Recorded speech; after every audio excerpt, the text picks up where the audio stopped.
Hello everyone, कैसे हैं आप सब। तो चलिए आज गेस करिए आज मैं क्या लेके आ रहा हूं। आज लेके आ रहे हैं अकाउंटिंग इक्वेशंस के क्वेश्चंस। आज मैं क्वेश्चंस की प्रैक्टिस कराऊंगा और एक अच्छे से अच्छे क्वेश्चंस की हार्ड टू हार्ड क्वेश्चंस की प्रैक्टिस कराऊंगा, जहां पे आपको चीजें सिंपल तरीके से करनी पड़ेंगी। तो आइए देखते हैं कि मेरे पास जो क्वेश्चन है इसको अकाउंटिंग इक्वेशन में करना कैसे है, किस तरीके से क्वेश्चन को सॉल्व करेंगे। लिखा क्या है, what will be the effect of following on accounting equation. और मैं जानता हूं अकाउंटिंग इक्वेशन का फॉर्मेट क्या होता है, पर्टिकुलर होता है, asset is equal to liability plus capital होता है। इसके बाद हमें थोड़ी सी चीजें मैंने बोला था कि आपको याद रखनी है। जब आप यहां पे आप अकाउंट का नाम लिखोगे, जैसे कैश लिखते हो, बैंक लिखते हो, डेटर लिखते हैं, तो ये हम वन बाय वन इसका इधर से लिखेंगे, एसेट का, कैपिटल का इधर साइड से लिखेंगे, ताकि ज्यादा मिसमैच ना हो, प्रॉब्लम ना हो। हर देखिए पहला फर्स्ट क्वेश्चन क्या है, Harish started business with cash ₹1,80,000। अब इसमें क्या आएगा, इसमें सबसे पहले बिजनेस के पास क्या आएगा, कैश। तो कैश एसेट होता है, इधर जो आ रहा है वो एसेट है। मैंने बताया था एसेट में आपको क्या लिखना है, जो आया या फिर जो गया। लेकिन इसमें मैंने बोला था एक्सेप्ट, क्या एक्सेप्ट, सर्विस वाली चीजें इसमें नहीं लिखनी आने जाने में, क्योंकि सर्विस वाली चीजें कहां चली जाती हैं, कैपिटल के पास चली जाती हैं। तो हमारे पास कैश है, सर्विस तो है नहीं, तो कैश हमने लिख दिया। और वो कैश आया कौन, किसके, ऑनर के पास से, इसलिए हमने यहां से स्टार्ट कर दिया कैपिटल। तो कैपिटल को इधर से स्टार्ट करो, कैश को, और बीच में स्पेस रहने दो ताकि कोई एडिशन होता है तो उसको हम ऐड कर सके। तो आओ फर्स्ट नंबर पे हम एंट्री देखते हैं, क्या लिखा है, Harish started business with cash. यहां वही लिखना है जो वहां पे question, Harish started business with cash. इसके बाद हमें क्या लिखना है, कितने का है, 180। तो हमारे पास कैश कितना आ गया, 1,80,000। और यहां भी कितना आ गया, 1,80,000। क्लियर है। इसके बाद बीच में आपको इक्वल का साइन लगाना है यहां पे। अब इसके बाद होगा purchase goods for cash 60,000 and on credit 30,000। इसका मतलब हमने गुड्स परचेज किया है कैश में भी, मतलब जब परचेज करते हैं तो गुड्स तो आएगा, तो गुड्स आएगा तो उसके लिए क्या वर्ड लिखना है, स्टॉक। क्या लिखना है, स्टॉक।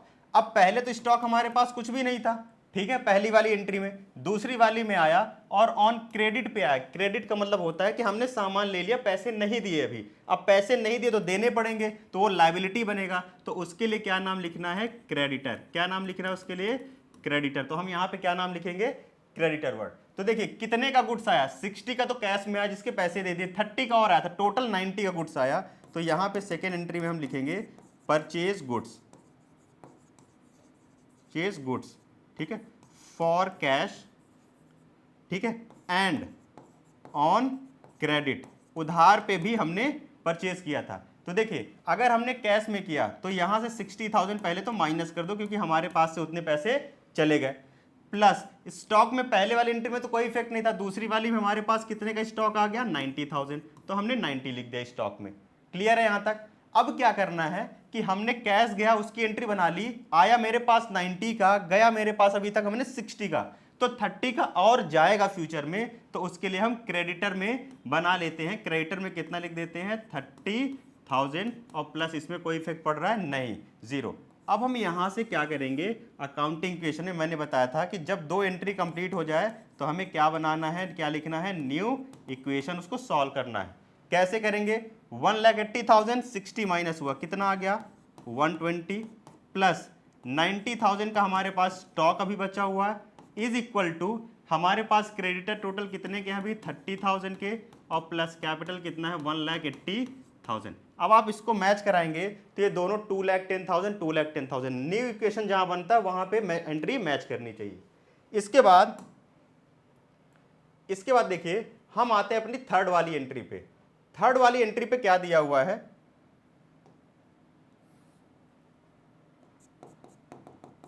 थर्ड एंट्री में लिखा है sold goods for cash 40,000, costing 24। तो हम इस यहां पे लिख देते हैं गुड्स सोल्ड, गुड्स सोल्ड, और इसकी कॉस्टिंग, कॉस्टिंग का मतलब मैंने बताया था, कॉस्टिंग है 24,000। मैंने कॉस्टिंग का मतलब समझाया था आपको। देखो 40,000 का गुड्स हमने सोल्ड किया, उसकी कॉस्टिंग मतलब उसको मैंने खरीदा कितने में था, 24,000 में। तो आप सीधे बता सकते हो कि सर 40,000 में तो बेचा, 24,000 में खरीदा हुआ था। इसका मतलब अगर मैं इसको माइनस कर दूं तो मुझे पता चल जाएगा कि मेरा प्रॉफिट कितना कमाया, क्योंकि जब ज्यादा पे बेचते हैं तो प्रॉफिट होता है, कम पे बेचेंगे तो लॉस। ये तो खरीदा वाला है, यहाँ पे तो हमने परचेज किया था इतने में और इसको ही मैंने सेल कर दिया इतने में। तो आप देखो 24 माइनस करोगे 10 में 4 कितना गया 6, बाकी इधर तो 000 रहेगा ही और 3 में 2 गया 1, मतलब प्रॉफिट कितने का 16। लेकिन बट आपको एंट्री करना कैसे, आपने अगर 40,000 का बेचा, वो भी किस में बेचा, कैश, तो आपके पास पैसा कितना आएगा 40, तो आप कैश में एंट्री कर दो 40। ठीक है, अब जो गुड्स आपने बेचा उसको आपने खरीदा कितने में था 24, तो यहां स्टॉक में हम खरीदने वाले और वही 24 का गुड्स आपके पास से चला गया, तो यहां से कितना माइनस करोगे 24,000। यहां से कभी भी 40 नहीं माइनस करना, क्योंकि जो गुड्स आप बेच रहे हो उसको खरीदा कितने में थे आपने 24 में, तो यहां से उतना ही माइनस करेंगे जितने में आपने उसको खरीदा हुआ था। इसके बाद 16,000 मैंने बताया था कि प्रॉफिट, सर्विस वाली सारी चीजें कैपिटल में, प्रॉफिट लॉस टोटल किसको, कैपिटल, क्योंकि ऑनर है यही सब बियर करेंगे। प्रॉफिट हो गया तो इनके लिए फायदा है, क्रेडिटर में कोई इफेक्ट नहीं, और प्रॉफिट में कितना ऐड कर देंगे 16,000। अब यहां पे फिर से हमें क्या बना लेना है, न्यू इक्वेशन। 120 प्लस 40 कितना आ गया 1,60,000 प्लस 90 में 24, तो पहले ऐसे माइनस करिए, 90 में 20 70, 70 में 4 चले गए, कितना बचा 66 इज इक्वल टू 30,000 क्रेडिटर में है और 180 और 16 1,96,000 किस में आ गया कैपिटल में। ये थी हमारी थर्ड एंट्री, सोल्ड गुड्स। अब आते हैं एंट्री नंबर 4 पे। एंट्री नंबर 4 पे हमें क्या दिया हुआ है, rent paid 5,000 and rent outstanding 2,000। आप मुझे एक बात बताओ, रेंट पेड लिखा हुआ है मतलब इतना तो हमने पैसे दे दिए, सर्विस ली पैसे। रेंट आउटस्टैंडिंग का मतलब मैंने आपको समझाया था कि क्या होता है, सर्विस तो ले ली पैसे नहीं दिए, तो टोटल कितने की सर्विस ली 5,000 और 2,000, कितने की सर्विस ली टोटल 7,000, और जिसमें से पेड कितना किया केवल इतना, तो यहां दोनों लिखो रेंट पेड एंड आउटस्टैंडिंग। अब इसको सिंपल तरीके से कैसे करना, आइए। पहले मैंने सर्विस ली टोटल 7,000 की, 5,000 पेड कर दिया, तो हम यहां से 5,000 माइनस कर देते हैं क्योंकि हमने पेड कर दिया। ठीक है, इसके बाद मुझे कितना और पेड करना है 2,000, जो मैंने पेड अभी नहीं किया है, तो यहां लायबिलिटी साइड लिखो आउटस्टैंडिंग एक्सपेंसेस। क्या लिखोगे, आउटस्टैंडिंग एक्सपेंसेस, और वही क्योंकि स्टॉक पे कोई इफेक्ट नहीं तो 0 डाल दो। इसके बाद आउटस्टैंडिंग एक्सपेंसेस कितने के हैं 2,000, तो यहां डाल दो 2,000। क्या क्रेडिटर में कोई इफेक्ट है हमारा, नहीं, 0। क्या हमारे ऑनर पे कोई इफेक्ट पड़ेगा, बिल्कुल पड़ेगा। क्यों, क्योंकि हमने अभी जाने की एंट्री कर दी। देखो 5,000 गया हमारे पास से पैसा, 2,000 जाएगा फ्यूचर में, लेकिन आया क्या था 7,000 की सर्विस, और मैंने कहा था जब भी ऑनर सर्विस लेंगे तो इनके अकाउंट से उतना अमाउंट मुझे माइनस करना पड़ेगा, क्योंकि उन्होंने सर्विस ली हुई है। तो यहां तक देखो, यहां तक हमें समझ में आ गया कि रेंट का किस तरीके से करना है। ठीक है, अब इसको आप फिर से यहां पे क्या करेंगे, न्यू इक्वेशन बना देंगे। कितना अमाउंट हुआ 160 में 5 1,55,000 प्लस कितना 66,000 इज इक्वल टू यहां पे 2,000 प्लस 30,000 प्लस 0 30,000 और 196 में 7 माइनस कर दो तो 1,89,000 यहां तक। इसके बाद हमें क्या देखना है कि इसके बाद हमारी कितनी एंट्री है कि जो भी बची हुई है। ठीक है, क्लियर है।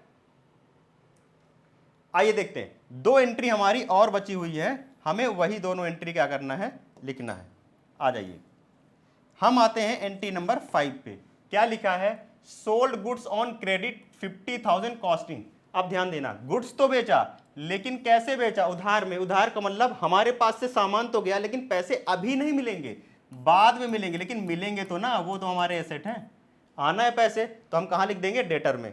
ठीक है, चलिए कितने अमाउंट का 50, कितना था 38, इसको सॉल्व कर लो। बेचा 50 में और वो सामान खरीदा कितने में था 38 में, 0 0 यहां पे 2 4 में 3 गए 1, प्रॉफिट कितने का हुआ 12,000 का। तो इसको लिखने का तरीका, इन तीनों को लिखना पड़ता है। कैसे लिखेंगे, आइए। सोल्ड गुड्स ऑन क्रेडिट, हमने उधार में गुड्स को बेचा, तो अगर हमने उधार में बेचा तो मैंने कितने का खरीदा था वो गुड्स 38, तो देखो कैश में तो कुछ नहीं आने वाला इस बार क्योंकि सब उधार है, प्लस 38,000 यहां से जितने में उस खरीदा था माइनस कर दो, उतने का ही गुड्स हमारे पास से जा रहा है। दूसरी चीज 50,000 मतलब डेटर में डालो, क्योंकि वो पैसे मुझे मिलेंगे, और जो चीज हमें मिल गया है या मिलेगा वो सब एसेट में आता है। तो यहां हमने कितना डाल दिया 50,000 मुझे मिलेंगे। आउटस्टैंडिंग में 0, क्रेडिटर में 0 इफेक्ट, और जो भी प्रॉफिट हुआ 12,000 का वो किसके पास चला जाएगा, ऑनर के पास। अब फिर से हम यहाँ पे क्या कर देंगे, न्यू इक्वेशन। न्यू इक्वेशन में हम क्या लिखेंगे, देखिए 1,55,000 ये सेम रहेगा, प्लस 66 में 38, तो 16 में 8 गए 8, 4 में 3 गए 4, 5 में 3 गए 2, तो कितने का गुड्स बचा 28, प्लस डेटर से पैसा मिलना है 50,000 इज इक्वल टू आउटस्टैंडिंग कितना है 2,000, प्लस कितना हो गया 30,000, और प्लस 189 और 12 9 2 11 1 8 9 10 0 2,01,000। क्लियर है यहाँ तक। अब एक लास्ट एंट्री बची, salary paid in advance. Salary paid in advance, इसका मतलब कि हमने पैसे तो दे दिए लेकिन सर्विस अभी नहीं ली है। तो अगर लाइए लास्ट क्वेश्चन कर लेते हैं, सैलरी पेड इन एडवांस। अब हमने पैसे नहीं लिए तो पैसे मुझे मिलेंगे, तो यहां पे थोड़ा सा स्पेस कम है, लेकिन हम यहीं पे प्लस करके लिख लेते हैं प्रीपेड सैलरी। क्या लिखेंगे, प्रीपेड सैलरी, और वो एसेट साइड ही हमें लिखना पड़ेगा। क्या लिखना पड़ेगा, प्रीपेड सैलरी। तो हम एसेट साइड ही एंट्री, तो कितना 3,000, तो सुनो 3,000 कैश में से माइनस कर दो। उसके बाद से आपकी स्टॉक पे कोई इफेक्ट नहीं, डेटर पे कोई इफेक्ट नहीं, प्लस इक्वल के पहले ही डाल दो कितना 3,000 मुझे और सर्विस मिलेगी, इज इक्वल टू हमारे आउटस्टैंडिंग में कोई इफेक्ट नहीं, इसमें कोई इफेक्ट नहीं, और इसमें भी कोई इफेक्ट नहीं पड़ेगा। तो आइए लास्ट में हम क्या करते हैं, लास्ट में हम सारी एंट्री करने के बाद यहां लिखते हैं फाइनल इक्वेशन। कैसे, 155 में 3 तो कितना 152, ये फाइनल है, प्लस 28 का स्टॉक बचा हुआ है, प्लस डेटर से मिलने वाले हैं कितना 50, प्लस 3,000 की हमें अभी सर्विस मिलेगी, सर्विस अभी हमने ली नहीं है। और मैंने बताया था एसेट साइड जो आपको मिलना है, चाहे वो सर्विस मिले, कैश मिले, कुछ भी मिले, सब एसेट साइड में। 2,000 मुझे देने थे एक्सपेंसेस के, प्लस 30,000 मुझे इसके देने हैं, और प्लस इधर साइड 2,01,000 हमें कैपिटल के पैसे हैं। ये हमारा फाइनल इक्वेशन में आ जाता है। तो ये थी हमारी कंप्लीट क्वेश्चन था, जिस पे हम अपना क्वेश्चन सॉल्व करेंगे अकाउंटिंग इक्वेशन का। बस आपको ध्यान रखना है कि आपको इस इक्वेशन को कैसे तरीके से सॉल्व करना है। यहां तक के लिए अभी। अब देखिए नेक्स्ट अगला क्वेश्चन देखते हैं कि अगले क्वेश्चन को हमें किस तरीके से सॉल्व करना है। ठीक है, अब इसमें एक काम कर लेते हैं, क्वेश्चन में हम पहले ही लिख लेते हैं कि हमारे पास क्या क्या चीजें आ रही, क्या जा रही। यहां पे नाम जो लिखना है पहले, कैसे लिखोगे, स्टार्टेड बिजनेस विद कैश। हमने बिजनेस कैश में स्टार्ट किया, तो देखो कैसे लिखेंगे, स्टार्टेड बिजनेस विद कैश, तो सबसे पहले कैश आएगा, और इधर साइड पे क्या नाम रहेगा, कैपिटल। उसके बाद स्टॉक भी आ रहा है, तो यहां पे स्टॉक भी नाम लिख दो। दूसरा पेड रेंट, पेड रेंट में कैश से पैसा जाएगा, और सर्विस है तो वो कैपिटल में से जाएगी। बॉट गुड्स फॉर कैश 30,000, हमने गुड्स खरीदा, स्टॉक लिखा हुआ है, और क्रेडिट में भी खरीदा है, तो इसलिए हमें इधर साइड पे एक वर्ड लिखना पड़ेगा क्रेडिटर। ठीक है यहां तक। इसके बाद गुड्स कॉस्टिंग इतना, profit 25%, out of which 27,500 received in cash.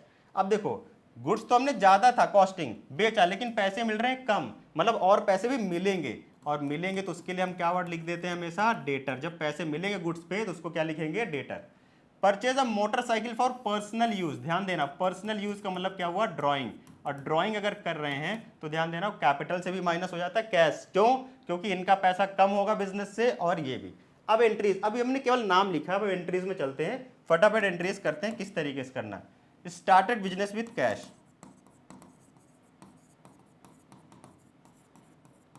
With cash and stock, कितना कितना आया, तो कैश आया 1,40,000 का, प्लस स्टॉक आया हमारे पास 2,50,000 का।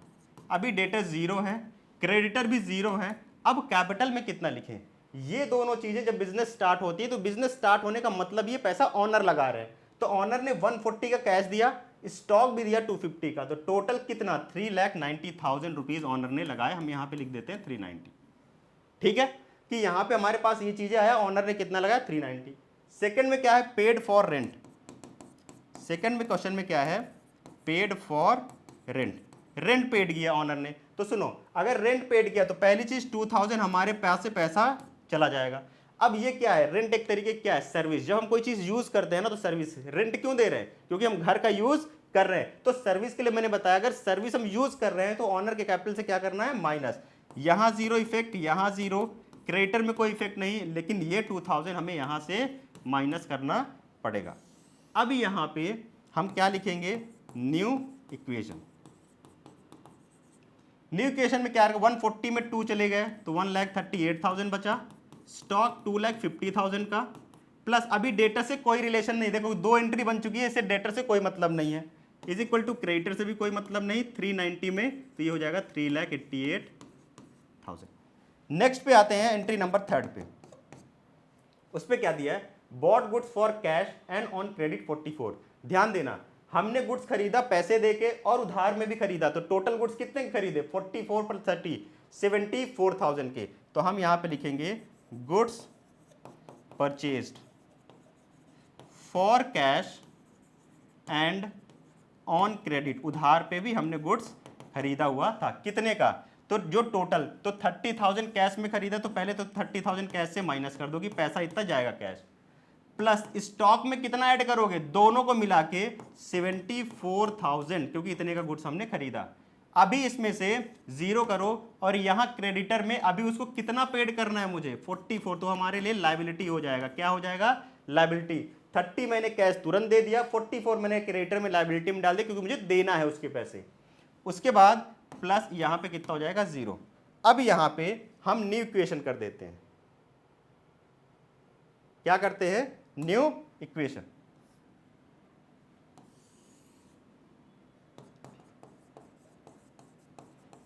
अब न्यू इक्वेशन में हम 138 में 30 माइनस करें तो कितना आ जाएगा, 1,08,000 प्लस 250 में 74 और ऐड कर दो तो हो जाएगा 4, यहाँ पे 000, 7 5 12 2 1 3,24,000 का, प्लस जीरो करो, इज इक्वल टू क्रेडिटर को कितना देना है, टोटल 44, और ऑनर का कितना पैसा है, 3,88,000। नेक्स्ट एंट्री में देखो क्या बोला है, गुड्स कॉस्टिंग। अब इसका थोड़ा सा कैलकुलेशन करना पड़ेगा, है ना। हम यहाँ पे डायरेक्ट लिख देते हैं गुड्स सोल्ड फॉर कैश में भी हुआ है एंड क्रेडिट में भी हुआ, उधार पे भी हुआ है, ठीक है। कैसे कैलकुलेशन करोगे ये बात बताओ। गुड्स कॉस्टिंग कितने का गुड्स था, 50,000 का, ठीक है। कॉस्टिंग मतलब हमने खरीदा था 50,000 का, ये हमने परचेज किया था 50,000 का। कह रहा है 25% प्रॉफिट पे, तो पहले तो 50,000 का 25% प्रॉफिट निकालो, 25/100, 00 00 20 00 यहाँ पे बचा 25 × 5, तो 5 5 25, 5 2 5 2 10 और 12, कितना प्रॉफिट है, 12,500। तो लिख देते हैं इसका टोटल प्रॉफिट था 12,500। इसका मतलब टोटल मुझे जो पैसे मिलने थे वो था 62,500। कितने टोटल पैसे मिलने थे, 62,500, जिसमें से कह रहा out of which 27,500 received in cash. इसका मतलब क्या हुआ, इसमें से हमें केवल कितना पैसा मिला कैश में, 27,500 कैश मिला। ध्यान देना, टोटल पैसे में से जब 27,500 रुपये मुझे कैश मिला तो मुझे कुछ तो पैसा हुआ जो नहीं मिलेगा, तो कैसे पता करूं। टोटल है गुड 62,500, जिसमें 27,500 मुझे मिल चुका है कैश। 0 0 5 में गए 0, 12 में 7 5, और यहाँ पे बचा 5 में 2 गए 3, मतलब 35,000 मुझे नहीं मिला। तो 35,000 नहीं मिलेगा तो मिलेगा ना, बाद में मिलेगा, तो फ्यूचर में वो पैसा मिलेगा। तो इसको कैश में डालो, इसको डालो डेटर में। और सुनो कैसे लिखना है, सबसे पहले कैश कितना आ रहा है, 27,500 लिख दो, प्लस ये आया स्टॉक का कॉलम। स्टॉक का क्या इफेक्ट है, कितने का गुड्स था जो हमने बेचा है, कितने में खरीदा था हमने, 50,000 में, तो हम यहां से कितना माइनस करेंगे, 50,000, प्लस डेटर क्या होता है, जिससे पैसा आना है, कितना पैसा आना है मुझे, 35,000, तो यहां डाल देते 35,000 इज इक्वल टू ये 0 प्लस। अब देखो मैंने इसकी भी एंट्री कर दी, इसकी भी कर दी, अब इसकी करने की जरूरत नहीं क्योंकि यही दोनों है इसमें, इसकी भी कर दी, बचा क्या, प्रॉफिट 12,500। ये 12,500 किसको चला जाएगा, ऑनर को। किसको चला जाएगा 12,500, ऑनर को। अब हम यहां पे क्या लिखेंगे, न्यू इक्वेशन, ठीक है। तो यहां पे इस तरीके की एंट्री हमें करना है, पहले इसको सॉल्व कर लेना है, उसके बाद बता देना। देखो ये दोनों एंट्री हम पहले ही कर चुके हैं, ये कैश में जाएगा, जो नहीं मिल रहा वो किस में जाएगा, डेटर में। बाकी अब इसकी नहीं करेंगे 62, क्योंकि यही इसी का डिटेल है टोटल। इसकी एंट्री हमने कर दी कि 50,000 का हमने वो गुड्स खरीदा था, इसलिए 50,000 यहाँ से माइनस कर दिए और इसको प्रॉफिट में कर दिया। अब यहाँ पे एक चीज़ ध्यान में रखना है कि पहले इसको ऐड कर लो, और एक हमारी लास्ट एंट्री भी और बची है। 1,08,000 में 27,500 ऐड करोगे तो 8 7 ये 500 हो जाएगा, और 8 7 15 5 1 ये 1 3,15,500 प्लस 3,24,000 में 50 माइनस कर दो, कितना आ जाएगा 2,74,000 प्लस ये कितना आ जाएगा 35,000 इज इक्वल टू यहाँ कितना बचेगा 44,000 और प्लस 3,80,000 में तो ये हो जाएगा 4,05,000। क्लियर। अब इसमें से केवल एक क्वेश्चन और बचा हुआ है जो लास्ट है, परचेज अ मोटरसाइकिल। ठीक है, तो क्या लिखा है, purchase a motorcycle for personal use. क्या ये मोटरसाइकिल बिजनेस में आई है? कैश तो बिजनेस में आता है, लिख दिया। स्टॉक बिजनेस में आता है, लिख दिया। डेटर से पैसे बिजनेस में आने, लिख दिया। क्या ये मोटरसाइकिल बिजनेस में आई है कि पर्सनल यूज के लिए ऑनर के घर पे गई होगी? ऑनर के घर पे गई होगी। अगर ऐसा है purchase motorcycle for personal use, तो हम कुछ भी नहीं लिखेंगे, हम लिखेंगे पैसा यहां से कितना गया बिजनेस से 20,000, और ये पैसा किसके लिए गया था? ऑनर के लिए। तो ऑनर के अकाउंट से 20,000 लेस कर देंगे। बस इतना काम करना है और यहां पे लिखना है फाइनल इक्वेशन। कैसे? 3,15,000 में 20 गए तो कितना आ गया हमारा 2,95,500 प्लस 2,74,000 का स्टॉक बचा हुआ है प्लस 35,000 का ये इज इक्वल टू 44 अभी क्रेडिटर को देने हैं प्लस 4 लाख में 20 और माइनस कर दो तो 3,80,500 जो स्टॉक।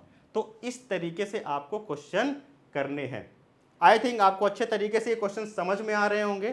ठीक है, तो आप इसको क्वेश्चंस को देख लो कि हमने पहले कैलकुलेशन कैसे किया हुआ और फिर क्वेश्चंस पे हमें क्या क्या काम करना है।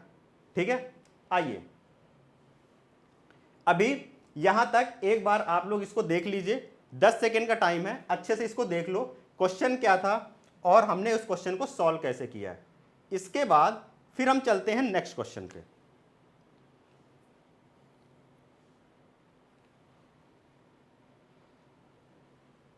आइए, ये हमारा नेक्स्ट क्वेश्चन जहां पे केवल 4 एंट्री दी हुई है। हम इस एंट्रीज को भी देख लेते हैं किस तरीके से करेंगे।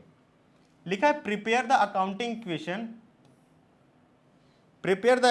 Equation on the basis of following transaction. सबसे पहले लिखो स्टार्टेड बिजनेस विथ कैश 70,000। तो हमारे पास क्या आएगा कैश, और वो कैश किसके पास से आएगा ऑनर, तो हम इधर लिख लेते हैं कैपिटल। इसके बाद दिया क्रेडिट परचेज है, ध्यान देना, तो गुड्स है तो स्टॉक लिखना इधर क्योंकि गुड्स आएगा, और वो स्टॉक का पैसा क्रेडिट का मतलब अभी हमने दिया नहीं है, मेरे पास आ रहा है। देखो परचेज का मतलब सीधी सी बात आ रहा है, क्रेडिट का मतलब उधार में, तो हमने दिया नहीं पैसे, तो इधर साइड पे क्या लिखना मुझे क्रेडिटर। ठीक है, payment made to creditor in full settlement, तो देखो यही क्रेडिटर है, पेमेंट देना है तो कैश लिखा जाएगा, कोई दिक्कत नहीं है। Purchase of machinery for cash, तो हम मशीनरी खरीद रहे हैं कैश में, तो हम यहाँ पे क्या लिख देंगे मशीनरी। ये सब इक्वल हो गया। अब हम तुरंत करते हैं क्वेश्चन। पहला हमारी एंट्री क्या है, हमें किस तरीके से एंट्री बनाना और हमारी एंट्री क्या है। ठीक है, पहला started business with cash, business with cash, ये हमारी पहली एंट्री है। उसमें कितना अमाउंट दिया हुआ 70,000 का, तो कैश में लिखो कितना 70। क्या इस एंट्री का स्टॉक से कोई मतलब नहीं, क्या इस एंट्री का मशीनरी से कोई मतलब नहीं, ये जो मेन एंट्री है। क्या क्रेडिटर से कोई मतलब है क्या, नहीं। क्या ऑनर से मतलब है, यस, ऑनर ने ही ये 70,000 दिए थे 17 के अकाउंट। इसके बाद आते हैं सेकेंड एंट्री में। सेकेंड एंट्री लिखा है क्रेडिट परचेज ऑफ गुड्स, तो हम भी लिख देते हैं क्रेडिट परचेज ऑफ गुड्स। कितने का क्रेडिट परचेज है 18,000 का, तो ध्यान रखना कैश से तो कुछ जाएगा ही नहीं क्योंकि क्रेडिट है, लेकिन गुड्स तो आएगा ना। कितने का गुड्स आएगा 18,000 का आएगा। ठीक है, इसके बाद मशीनरी क्या आई, नहीं आई। अब ये बताओ 18,000 का गुड्स आया जो मुझे पेड करना था, तो सही बात है क्रेडिटर में लिख देते हैं 18,000 क्योंकि क्रेडिटर को मुझे पैसे देने हैं। इसके बाद ऑनर पे कोई इफेक्ट नो, हम यहां पे क्या लिख देते हैं अब न्यू इक्वेशन। क्लियर है, तो कितना अमाउंट आ गया, ये आ गया 70,000 प्लस स्टॉक हमारे पास कितने का 18 का, प्लस मशीनरी अभी तक एंट्री में नहीं आई है 0, इज इक्वल टू 18,000 जो मुझे क्रेडिटर को देने हैं लाइबिलिटी, प्लस 70,000 जो ऑनर का फंड है टोटल। इसके बाद आते हैं थर्ड एंट्री में, क्या लिखा हुआ है, ये एंट्री मैंने क्यों ली थी यहां पे मार्क करो, इसकी वजह से मैंने ये क्वेश्चन लिया था। Payment made to creditor in full settlement 17,500। जब कभी वर्ड लिखे फुल सेटलमेंट मतलब बात हुई होगी, फुल सेटलमेंट का मतलब बात हुई, कितना कम है क्रेडिटर को 500, क्योंकि टोटल अमाउंट कितना है 800, ये 500 का हमने उससे डिस्काउंट ले लिया। क्या ले लिया, तो हमारे लिए फायदा हुआ कि नहीं, पेमेंट कितना करना था 18,000, फुल सेटलमेंट का मतलब होता है कि इनका पूरा अकाउंट क्लियर हो गया, अब इनको एक भी रुपए नहीं देने हैं। तो टोटल देखो क्या लिखा हुआ है, payment made to creditor, made to creditor in full settlement, कितना अमाउंट हो गया, देखो 17,000, पैसा कितना गया 17,500, प्लस क्या स्टॉक से एंट्री का मतलब है नहीं, क्योंकि ये एंट्री किसके लिए, क्रेडिटर और पेमेंट करने के लिए, क्या मशीनरी से नहीं। क्रेडिटर में मैं क्या करूं, फुल सेटलमेंट का मतलब ही हुआ कि उनका एक भी रुपए, क्या अब वो मुझे, क्या मुझे एक भी रुपए उनको देना है, क्या नहीं देना है, एक भी रुपए मुझे उन्हें नहीं देना है। फुल सेटल का मतलब ये हुआ कि फुल सेटलमेंट में हमें क्रेडिटर को अब एक भी रुपए नहीं देने की जरूरत है। तो नहीं देने की जरूरत है, इसको पूरा हटा दो। तो हटाएगा कैसे, जब इसको पूरा क्या कर दोगे माइनस, प्लस अब ये जो मुझे 500 रुपए का फायदा मिल गया, ये ऑनर के अकाउंट में क्या हो जाएगा प्लस, क्योंकि जो भी बेनिफिट होता है वो सब किसको चला जाता है, ऑनर को। जितना भी बेनिफिट होगा किसको जाएगा, ऑनर को जाएगा। तो यहां पे हम लिखेंगे न्यू इक्वेशन, कितना अमाउंट है 17 में पहले 10 माइनस करो, 60 में 7 माइनस करो, 53, तो ये हो जाएगा 52,005, प्लस यहाँ पे कितना आएगा 18, क्योंकि इसमें 0 ऐड हुआ था, कोई इफेक्ट नहीं 0, यहाँ पे 18, अब ये कितना हो गया 0, और ये टोटल कितना हुआ 17,500, सबको जोड़ोगे तो वही अमाउंट आ जाएगा। अब लास्ट में purchase of machinery for cash, last में कर लेते हैं परचेज ऑफ मशीनरी।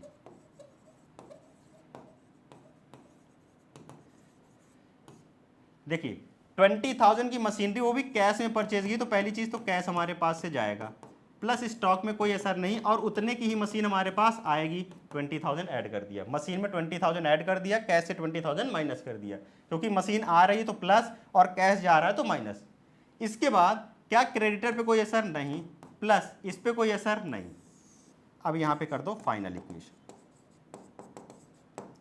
कितना 52, तो हो जाएगा 32,500, प्लस ये कितना हो जाएगा 18,000, प्लस यहाँ कितना हो जाएगा 20 इज इक्वल टू 0 प्लस 70,500। सबको ऐड करोगे तो 70,500 दोनों साइड का अमाउंट आना चाहिए।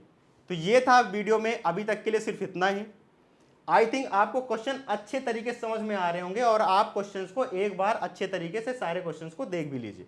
ठीक है, हमें क्वेश्चन सॉल्व कैसे करना, हमें यहाँ लिखना क्या है, कैसे लिखना है, ये तरीका मैंने यहाँ पे चेंज करके बता दिया। तो पहले क्वेश्चंस को देख करके पूरा अपना हेडिंग लिख लो कि क्या क्या चीजें हैं, जैसे कैश कितना, स्टॉक है, पूरे क्वेश्चन में डेटर का भी आएगा, क्रेडिटर के भी आ रहा है और कैपिटल का भी आ रहा है। ठीक है, तो ये सारी चीज लिखने के बाद आई थिंक आप लोगों को ये सारे क्वेश्चंस अच्छे लगेंगे। ठीक है, इसी तरीके से यूट्यूब चैनल पे बने रहिए और भी क्लासेस के लिए। अभी तक के लिए सिर्फ इतना ही, मिलते हैं बहुत ही जल्द नेक्स्ट वीडियोस में।